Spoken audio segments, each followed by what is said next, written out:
Welcome to Blooming Wildwood Homestead. Today we have our pantry challenge check-in. It is week 5, the first week in February, and I'm wondering how things are going for you. Today I wanted to share with you a recipe for sourdough bagels. This is from Farmhouse on the Boone, and I will pin the recipe down below so that you can go and check them out. This is just another way to use some of those staple ingredients that I talked about a couple of videos ago. It has nearly the same ingredients as the artisan bread, and yet we have a very different texture and a very different type of food item. So I'm excited to share that with you today. And then later, while they're baking, we might take a look at some of the seeds that I have purchased and I'm pretty excited about. So let's dive into today's video. We are gonna go ahead and get the bagel dough going. This is the night before. We'll let it sit overnight for 8 to 12 hours, and then we'll be able to make the bagels up in the morning. I'm going to start with my water, sourdough starter,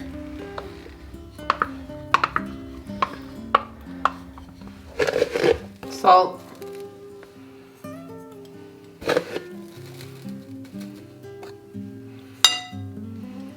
honey,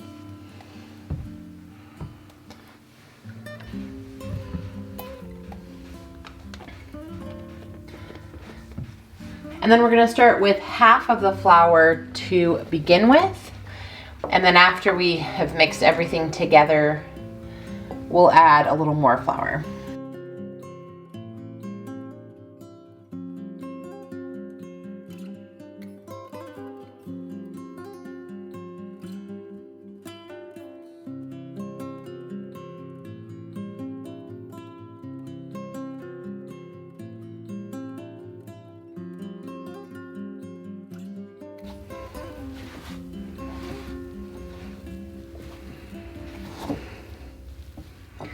All right, so this is with half of the flour, and we have a nice ball of dough going here. We want to incorporate about half of a cup of flour at a time, just to make it a little easier to work with and make sure that it gets blended in really well.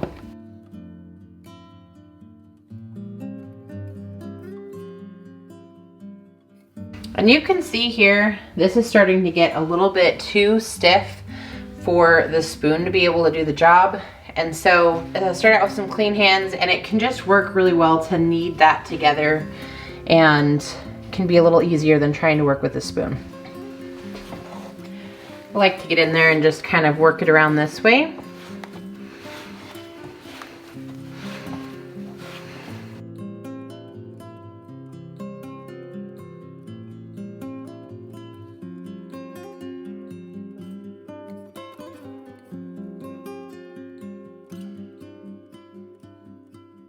And you can see here, the dough is becoming much more pliable. It's getting a very nice consistency to it. We'll add a little more flour.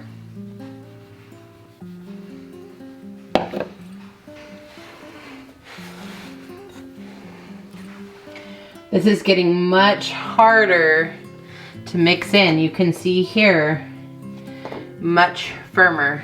But I'm gonna try and incorporate the rest of this flour.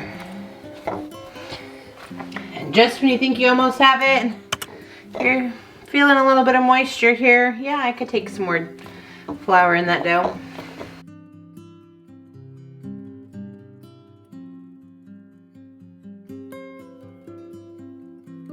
And you can tell as we get down towards the end of incorporating all of the flour, it gets pretty firm. But we want it to be nice and smooth and pliable. All right, so we've got a nice clean bowl. You can see here, this is very firm, nice and smooth. We've got some elasticity. So we're gonna cover it and let it sit overnight, as I said, about 8 to 12 hours. We let our dough sit overnight, and look at that beauty. Now we're gonna go ahead and make it up into the bagels, and then we'll let it sit for another 1 to 4 hours before I go ahead and get them cooking.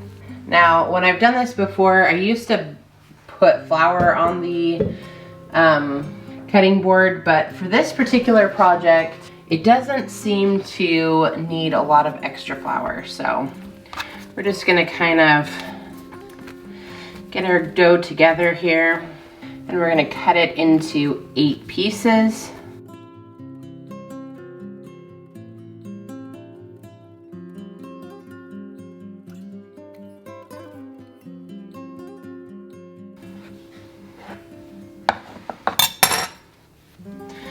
Because it's not perfectly shaped, I do end up with a little bit of uneven, but I'm okay with that. So if you're a little more particular, you can get it a little bit more even when you first start. All right, and then we're just gonna work this into a ball.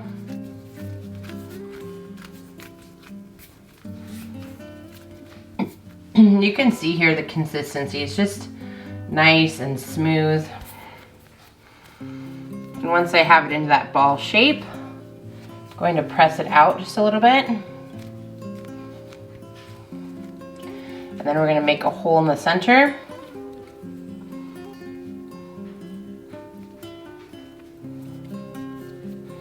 And I like to make the hole from both sides. One time I didn't make the hole big enough, and then it kind of affects the cooking just a little bit when you go to put it in the water. And we're just gonna let that guy rise.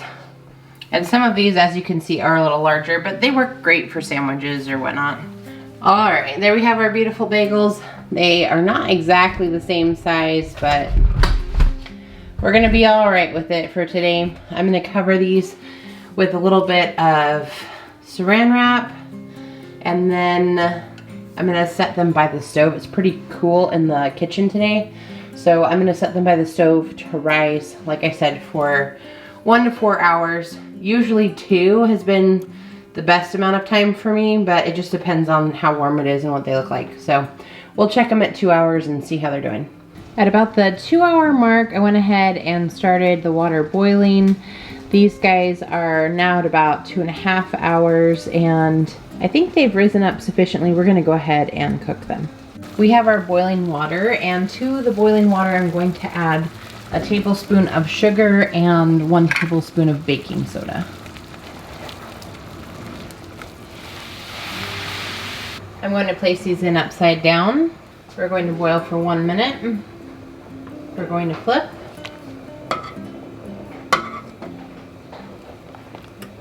Boil 1 more minute. I have a stoneware baking pan that I'm using here, and then I just put parchment paper on top of that.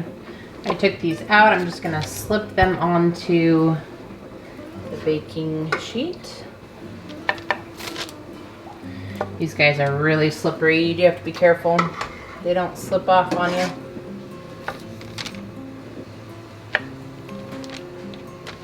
And then I like to top these with a little bit of everything but the bagel seasoning.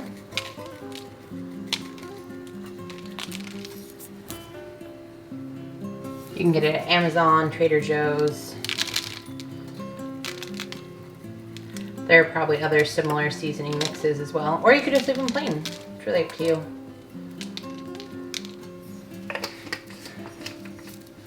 And now we're gonna pop these in the oven for 20 to 25 minutes. My oven tends to take a little less time, so probably 20 minutes, and then we'll check and see if they're done. The bagels are baking. I made myself a cup of coffee, and I thought we could just chat about some of the things that I have purchased and that I'm excited to get started growing this year. One of the goals that I have for this year is trying to develop out my herb garden and actually start more of a medicinal herb garden rather than just using culinary herbs. So this is something that I've been trying to research, and in one of my last videos I talked a little bit about how sometimes you can get stuck over researching things, and so I've looked into it, I've been reading about it, and one of the things I realized is that if I don't just get started with it, I'm never going to make progress moving forward. So I decided to go ahead and order the seeds that I thought would be a good addition, and the company I ordered from is Siskiyou seeds, and that was on recommendation from Melissa Norris. She is another homestead YouTuber here as well. And this company is down in Oregon, which is pretty close to our grow zone. And so I thought it would be a great addition to what we're doing here. I like ordering from seed companies that are relatively close to my general area because typically those seeds grow best in the area since they're very similar and the growing conditions are very similar. So I bought a few different items. Some were just for fun.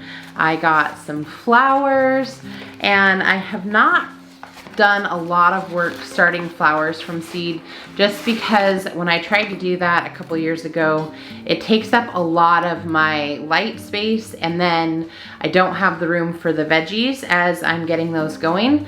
But now I have a few more options here on the homestead, so I'm gonna give it a try and see where we can go from there.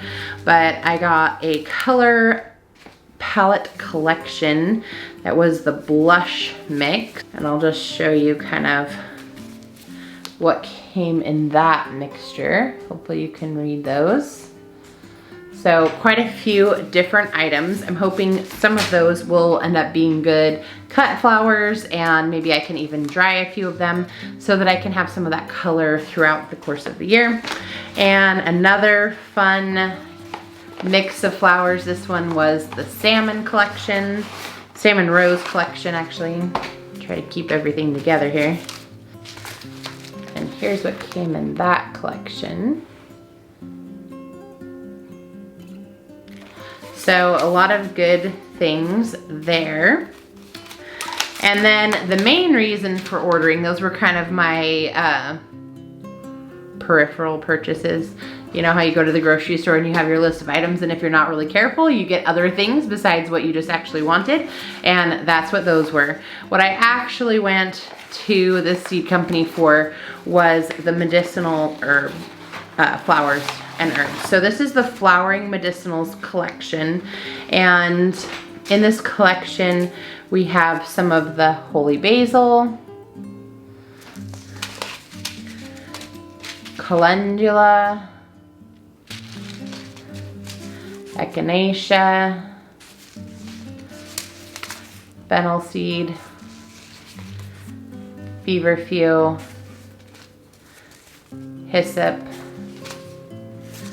Spanish lavender, licorice mint,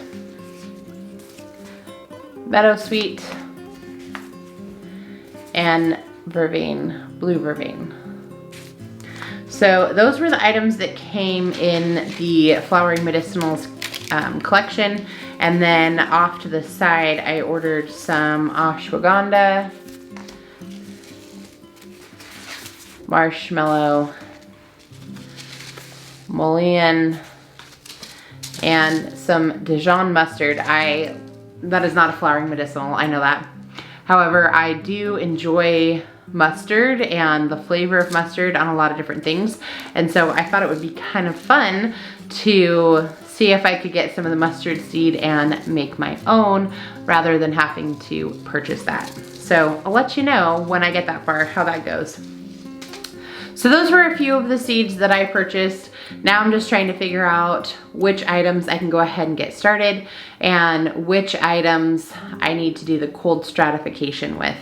There are some things that I might have to wait a little bit longer, but I'm going to start in the house. And then some items require cold stratification, which is not something that I have done a lot of work with. And so I want to make sure that I give myself ample time to try that out and give that a go. So we are venturing into the new territory of flowers and flowering medicinals and some different kinds of herbs that I have not worked with as much, but I'm super excited to try some new things and see how that can really help add a lot to what we're trying to do here on the homestead. All right, I'm smelling those bagels. Let's go check in and see what's happening. These guys smell delightful. They didn't rise up quite as much as they did the last time I made them. However, I think I may have put in just a little bit too much flour. So I would recommend just watching that a little closer, maybe adding just a touch less. But these are still beautiful. I can't wait to eat them. Thank you for joining me today. I hope that you got some value out of today's video. If you enjoy this, please remember to click like, and we would love to have you become part of our community here at Blooming Wildwood Homestead, so don't forget to subscribe. Until next time, bye everyone.